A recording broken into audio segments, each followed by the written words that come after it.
I'm originally from Lebanon. I lived most of my life in Lebanon. I lived across the world here and there for short periods of time, but up until 2011, I was mostly in Beirut. And then in 2012, with Procter & Gamble, I moved to Turkey as a regional assignment. I chose Istanbul because I was already married to a Turkish lady, and that's how I chose Istanbul. I love the city, I love the culture, I love the people. It's, I think, my chosen home.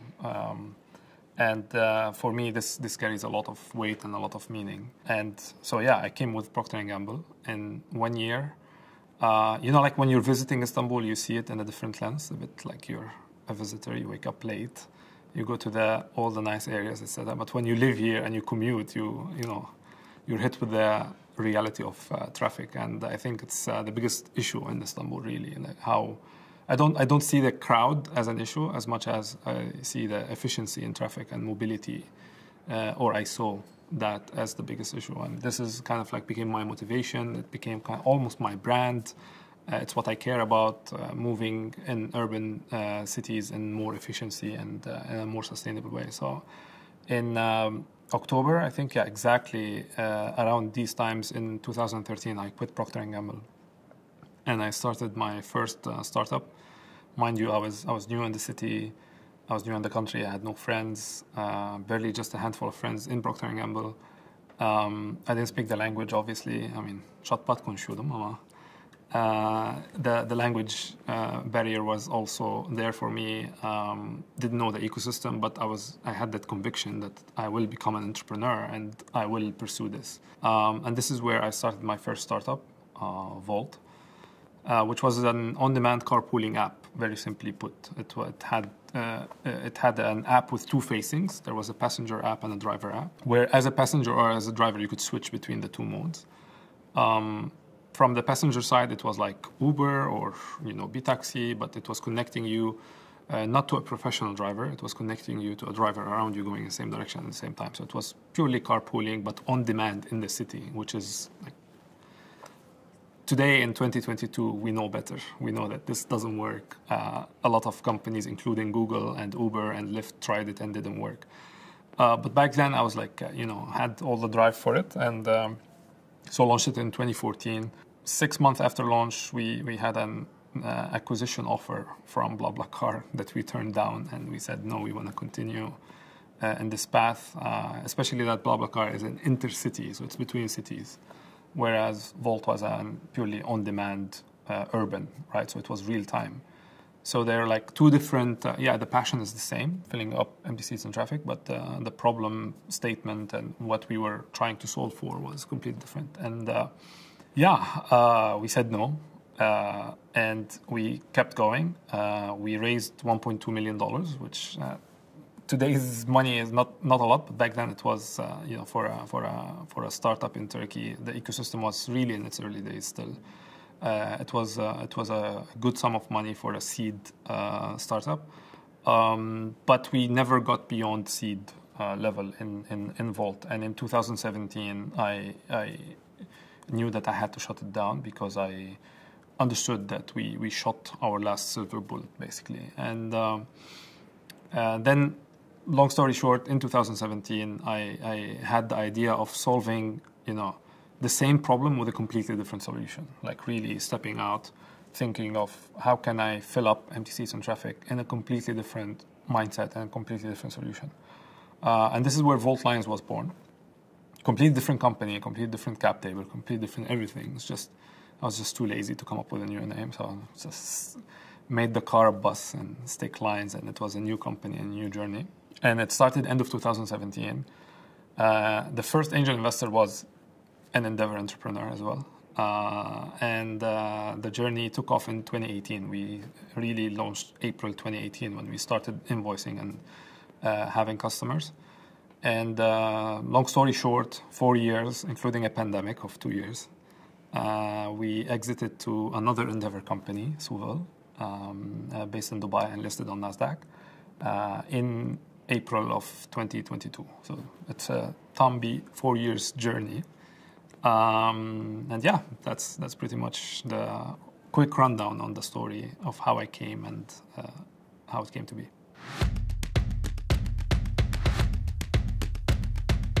So my biggest learning from the first startup, from Volt, was to always be humble about your experience and know the relevance of previous experience versus the upcoming challenge, right? Like just the fact that you've spent 6 times in Procter & Gamble, or you've done an assignment or 2 or 3 in Procter & Gamble, doesn't mean you know anything about how a startup ecosystem works, or how startup funding works, or I think that was a good learning.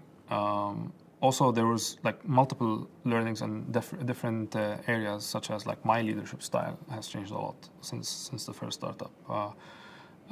From a more involved micromanagement style to a more kind of like focusing on driving the narrative and driving motivation in a purposeful way, right? Like really focusing on the story. That was definitely a change of somebody who's in their late 20s, still hands-on, coming from an individual contribution background into a more of a management and leadership. So that, I think Volt was that transition. Volt Lines is where it manifested more as a leader. And you could argue that Volt Lines was more successful than Volt because of that. But at the same time, I think Volt failed fundamentally because of lack of product market fit, which is the most, the biggest reason why startups fail, right? Like, the number one reason is running out of cash, but actually you do run out of cash because of lack of product market fit. If there was a product market fit, you wouldn't run out of cash. So I think really here, the learning is to be quicker. And I was inspired by actually a French entrepreneur that he raised, I think, $15 million in 2015. So 1 year after Volt launched, right? Can't remember the name of the entrepreneur, but the startup's name was Less, L-E-S-S. Raised $50 million, was doing exactly what we're doing, right? And this is 2015 when just 2 years after Google, now Alphabet, but back then it was still Google, acquired Waze in 2013, but in 2015 they launched Waze Carpool. So, it was really hot, this whole idea or segment, if you want to call it. But it was really hot, right? Like there's this, juggernaut in the Bay Area doing on-demand carpooling, and then there's this French entrepreneur who raised $15 million seed, right, just to do this idea. But the shocking news was 7 months later, that entrepreneur, which I hope one day I'll meet, decided that it's not going to work, right? And he, I think, returned around $13 million to investors, right? Like they spent $2 million, very quickly validated this. It's not going to work, returned $13 million to the investors. So that was impressive. For me, that was obviously a huge alarm. But still, Google was still doing it. But by 2017, Google was also failing to pick up traction in the Bay Area. And that kind of gave me the clarity that, okay, this is not gonna work. I need to move on, and I need to figure out a different solution to the same problem. So Volt Lines, yes, I call it Netflix of buses, though we've come a long way since then. But what Volt Lines does, and it really also started by another inspirational entrepreneur that I was always inspired by, and I reached out to. His name is Uri Levine. He's the founder of Waze. I reached out to him and I was like, tell me how you did it, because Waze is a C2C business. So it's consumer to consumer, and these are like some of the toughest businesses to really pull off as a business model, right? So I reached out to him, and I remember him telling me this very famous quote that he's famous for right now: to never fall in love with the solution and always fall in love with the problem, right? And the problem that I was trying to solve was empty seats in traffic. My solution back then was on-demand carpooling, filling up empty seats in people's cars. When the minute he told me that, he taught me how to step back, just break that emotional bond that entrepreneurs have with their babies, right?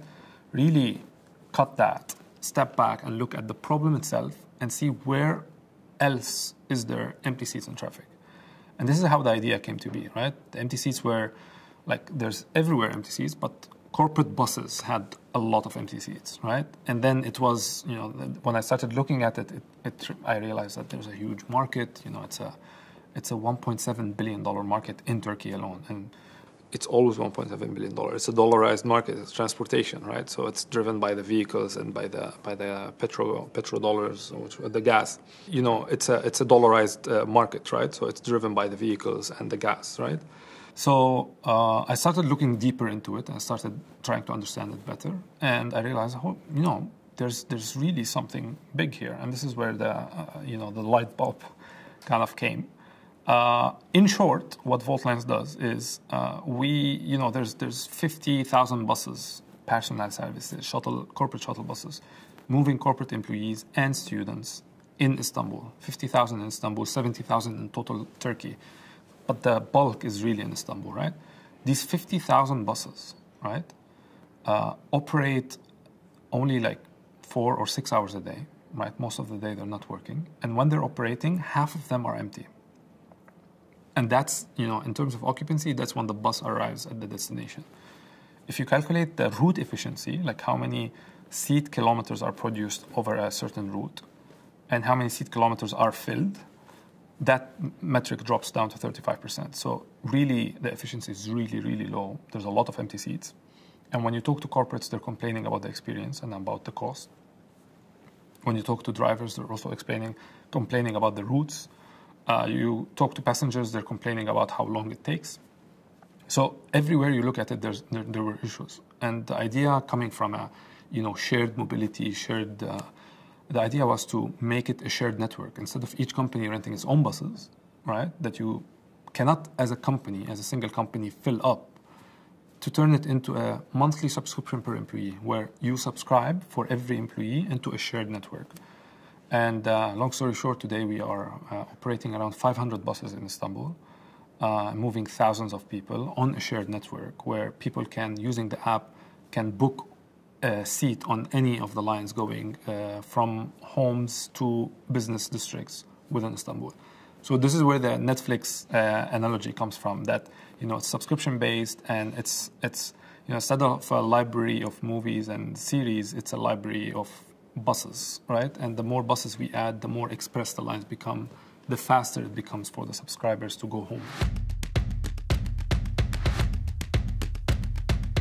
If the pandemic didn't happen, Voltlines was really, it was going fast. It was growing fast in the early days. The pandemic really broke a lot of things. It broke our Series A, which we only completed in 2021, right?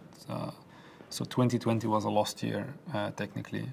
It was a lost year growth-wise as well. We were flat. So from the outside, people would think, the revenues would disappear, etc. No, actually, we sustained revenues, albeit at a very high cost of, it was tiring for the people, it was stressful for everyone. So yes, if it wasn't for the pandemic, yes, probably we would have been in a much, bigger size, bigger valuation, and all of that. But if you ask me today, like, are you happy with where you are? I think I am. Voltlines did a fantastic job. Everybody learned a lot, and I think you learn. There's a saying where soft seas never taught a good sailor, right? So really, it's the high seas and the storms that really make you a strong one. And I think I got a lot of learning navigating a crisis. We're literally in the business of taking people to the office, and offices were shut down, right? It can't go. You can't be more wrongly positioned, right? But that's the short term. Long term, today we are growing very fast because of exactly the dynamic demand of, we're not going to the office every day. We need the technology, we need the flexibility, we need the reservation. So, short term it was bad, long term it's good. But it all ended up to and led to the exit in April 2022.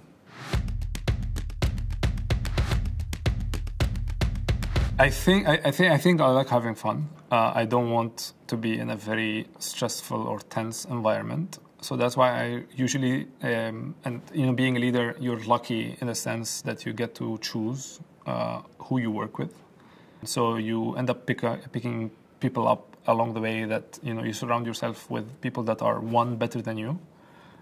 Two, they're really good at what they do. So they're an inspiration, right? Like I need to be inspired by the people working with me. And I see myself as a servant leader in the sense that I work for them, right? Like I'm surrounding myself with people that I work for them, right? So they do their job best. So my job is to make their life easier, remove obstacles in front of them.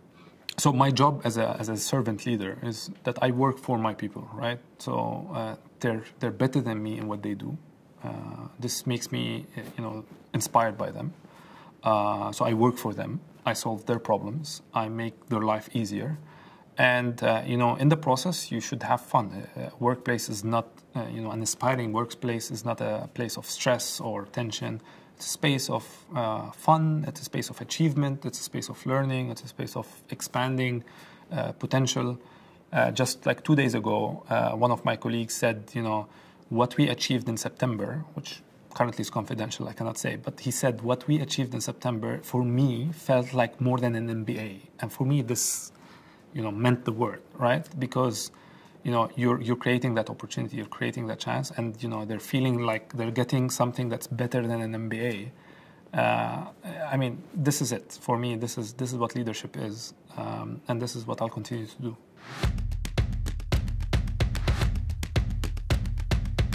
The key characteristics, I would say, are that I believe I subscribe to the idea that I'm an underdog, in the sense that, in a lot of things I'm self-taught. It wasn't my education or academia that gave me that. And I'm not easily discouraged. Like there's a lot of, persistence and perseverance. Another endeavor entrepreneur calls me a honey badger.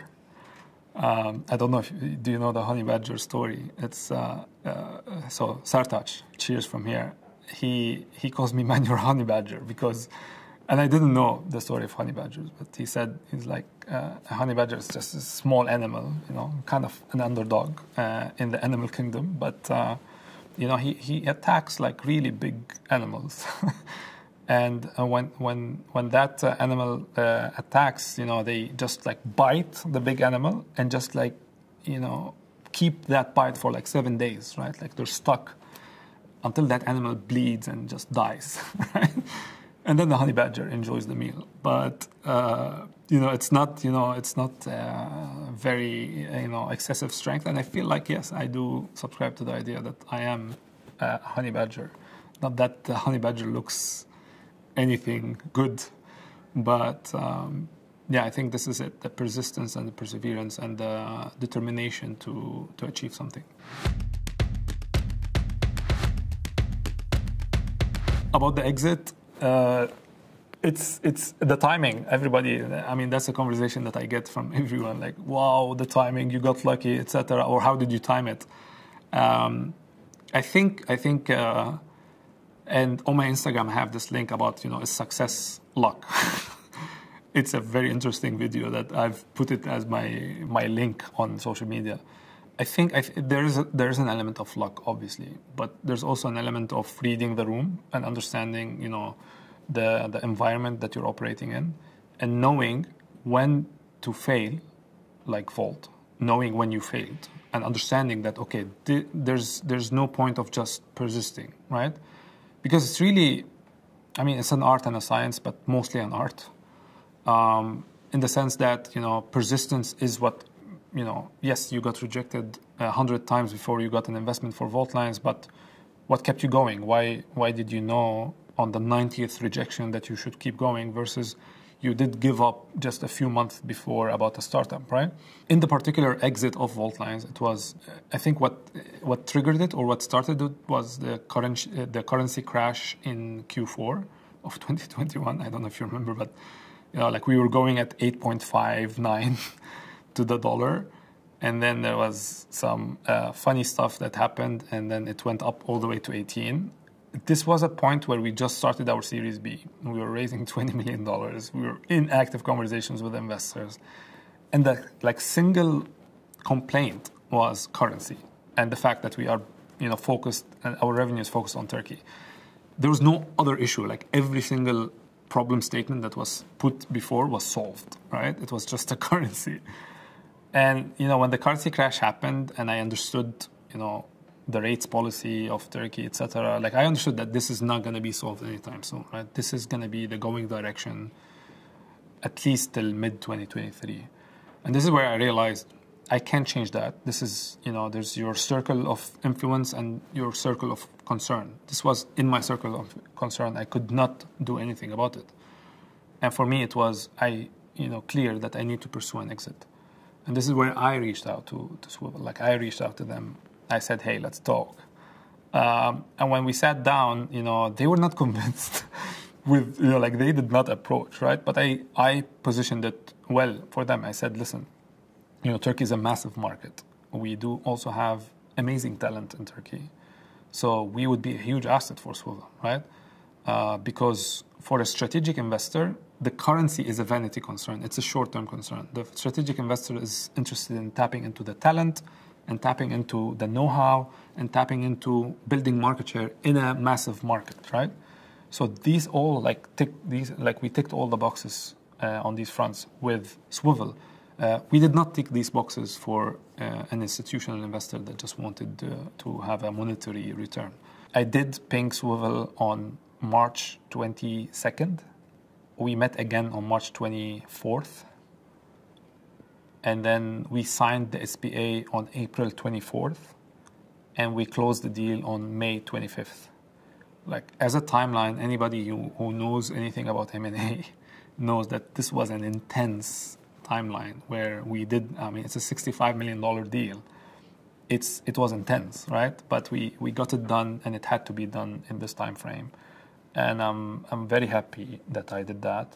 I basically, and as you can see from the capital markets and what's happening, I feel like, as a sailor, I saw that, yes, I survived high seas, but there's a tsunami coming. And I feel like I took Voltlines into a safe harbor where it can grow and flourish and stay as a legacy.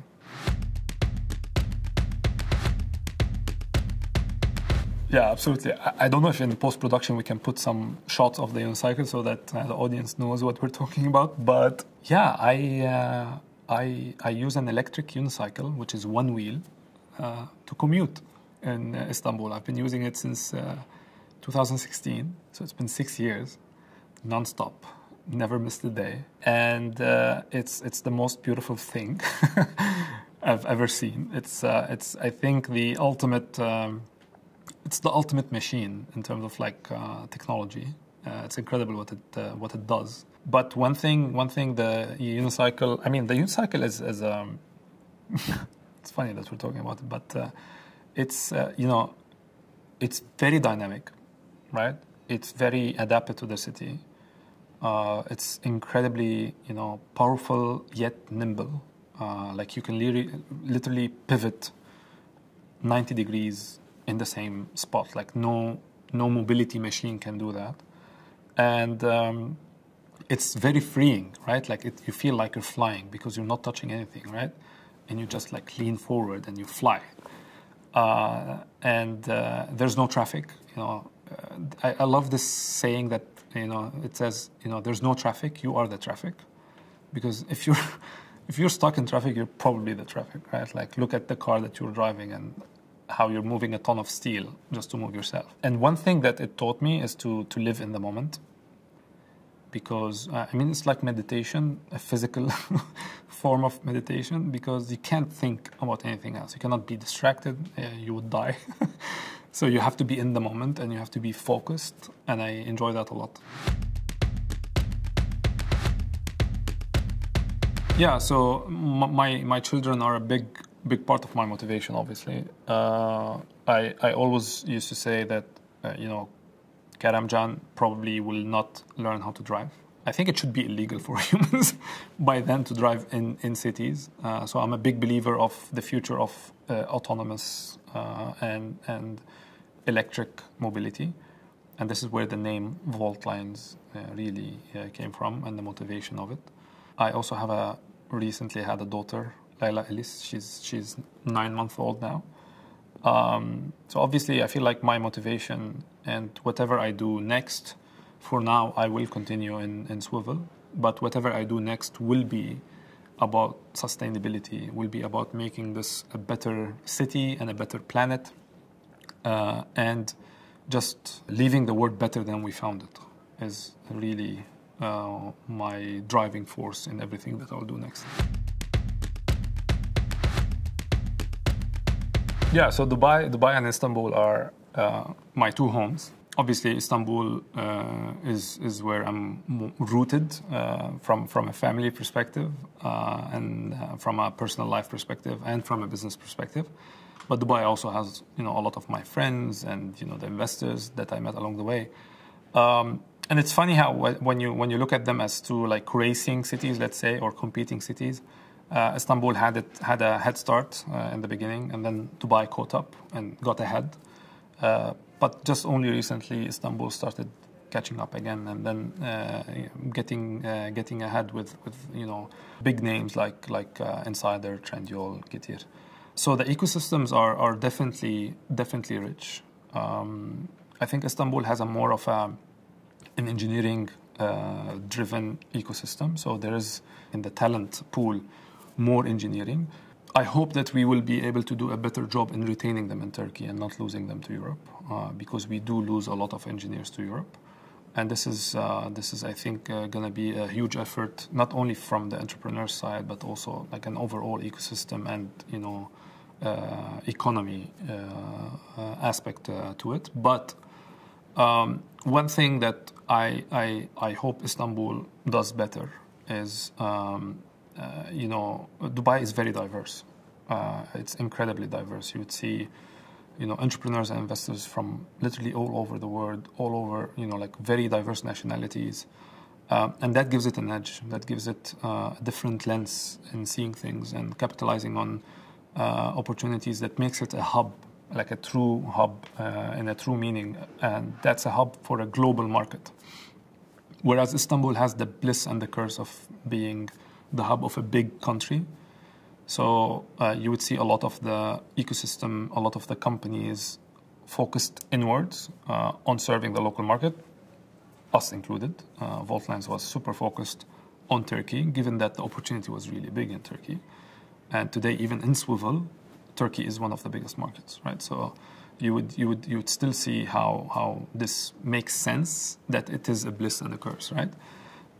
So the diversity is where I hope really Istanbul gets to do a better job at. I'm Lebanese. I came here. Now I'm a Turkish citizen, but I do carry that flavor of diversity. But I don't see it much, right? Like you don't see a very diverse ecosystem, which I hope we would one day have. And to attract entrepreneurs from all over the world, it's really a feat. Like it takes a lot of things coming together and working together so that it happens. Another thing is, I think how entrepreneurs, I think there's like a, how can I say it? Like there's this competition, right, for entrepreneurs. So entrepreneurs are more respected in Dubai, where in Istanbul there are some investors, not everyone, but there are some investors that treat entrepreneurs and not the way that they should be treated. I mean, entrepreneurs are incredible components of an ecosystem. They're multipliers, right? That you see that respect and the time that's given to an entrepreneur during a pitch in Dubai, for example, or how an entrepreneur is approached versus how they're approached here. I think we need to give more respect to entrepreneurs so that we also attract higher quality entrepreneurs to the ecosystem. So it really is a balanced act here. I think Endeavor is the best thing that ever happened to any ecosystem where Endeavor operates. And I don't say that because I'm an Endeavor entrepreneur. I used to say that before being an Endeavor entrepreneur, because I enjoyed the help and support of Endeavor before being an entrepreneur. And that's one thing where Endeavor really shines, that they give, right, without asking and before even asking, right? It's not conditional, right? They see talent, they see opportunity, they see impact, and they just try to multiply it. And that's something where I'm proud to carry the Endeavor name.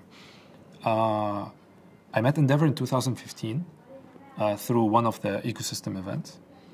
And this is just an example, right? Where, I wasn't an Endeavor entrepreneur, but I was still invited to an investor networking event in London in 2014 or 2015. And I accepted the invitation. I was super excited, but mind you, I'm not an entrepreneur. Like, they didn't have to do that, right? But I went to that event, and this is where everybody thinks that because you're Lebanese, you know MEVP, right? Which was the lead investor in both Volt and Voltlines. But no, actually, I met MEVP in an Endeavor event in London, right? And I don't think I would have had the chance. Like, of course, as a Lebanese, I could have reached out to the founder of MEVP, who's a Lebanese, right? But it doesn't work that way, right? Versus, you go to this event in London, and they put you and they put that investor in the same room for a full day, and an evening event where you get to network and you get to tell your story better, right? And this is where I met MEVP, which MEVP ended up being the lead investor in both Volt and Voltlines, right? And then, again, before being an Endeavor entrepreneur, I met Firat Ishbijar. Firat was the first investor in Voltlines, and mind you, Volt was rejected. I had 38 rejections before I got my first yes, again from an Endeavor entrepreneur. But Voltlines was rejected like more than 100 times, right? Because you're that entrepreneur who failed. It's a failed startup. Of course, you have a new idea. You're selling stories, right? So it comes with more baggage and more skepticism, right? Yet Firat, I still remember the meeting with him. I sat with him for over an hour. Again, when I started fundraising for Voltlines, Voltlines was rejected by like more than 100 investors, right? Because it comes with the baggage of, you're an entrepreneur, you failed the startup, right? So failure still is not the most welcome thing in our part of the world. It's not looked at the way it's looked at in San Francisco. And this really, Firat was a game changer, because I still remember my meeting with him. Usually investors interrupt a lot. I don't know why. They don't just take the presentation as it is. Firat didn't interrupt at all. Like, for 40 minutes, he was just listening and taking notes. And then for 10 minutes, he asked questions, Q&A. And then in the last 10 minutes, he told me exactly what's going to happen next, right? He was super structured. He understood it very well. And his questions were, there's quality in the questions that are being asked, right? It shows that that person comprehended, the problem and the market and the solution and, the background, the story. So yeah, and this happened obviously before I was an entrepreneur. I was selected as an Endeavor entrepreneur in Atlanta in September 2019. So that's a year after, actually almost 2 years after meeting Firat. Yeah, the ISP was in an iconic stadium in Atlanta. I still remember how stressed I was about it, because Endeavor means a lot to me, and I was always grateful up to that point. I was super grateful to this organization, because they just give and they support and they help, and I feel like I want to be part of that community, because I want to give back, and this is the best platform to give back and to be part of an ecosystem. So I really wanted it, right? Like, I had everything printed on A3s, and just so that just in case my computer dies for whatever reason, I have it on A3, like zero chance for anything to go wrong. It was fun. The ISP was great. The panel was tough. But then again, the platform and how it happens, you meet your panel a day before. There's this event where, there's this bit of warm-up and ice-breaking. But the panels are tough, right? Like, you need to be really prepared, and you really need to know your stuff better than anyone else. And the panelists do respect that and do acknowledge that.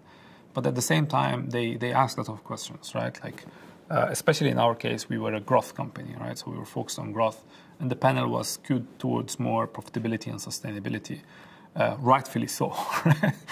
I mean, we see right now that this is the theme for the market in general. But I think I had a lot of fun, lots of learning. I think they also prepared me to focus more on profitability early on, which in a way helped me navigate the pandemic and what happened with COVID. Because, I mean, literally, the pandemic happened 6 months later, right? And I kind of was prepped for the pandemic by that event in September of 2019. Support, I would say support. Because, like, to be honest, like, yes, you could do pretty much anything that you want to do on your own, right? Like, you don't need Endeavor there. It's just that Endeavor makes it easier, right? Like, you could just, like... And by the way, it's beyond the ecosystem, right? Like, beyond the ecosystem, the geographical ecosystem that you're in. For example, when I went to Dubai, you know, like, pick up the phone and call the Endeavor Dubai team, and they will open doors, right? Like, imagine you have a team literally in every important city in the world where you can just have somebody, you know, like you say, I want to meet this person, or I would like to meet this organization, or I'm trying to hire a salesperson in this city. And suddenly you have a team helping you with that, right? This is just one very little example. I'm not mentioning the financing. I'm not mentioning, you know, the network and the multiplier effect that this has. But I would say support. They're like, you know, the Who Wants to Be a Millionaire, the call a friend. You call a friend, basically.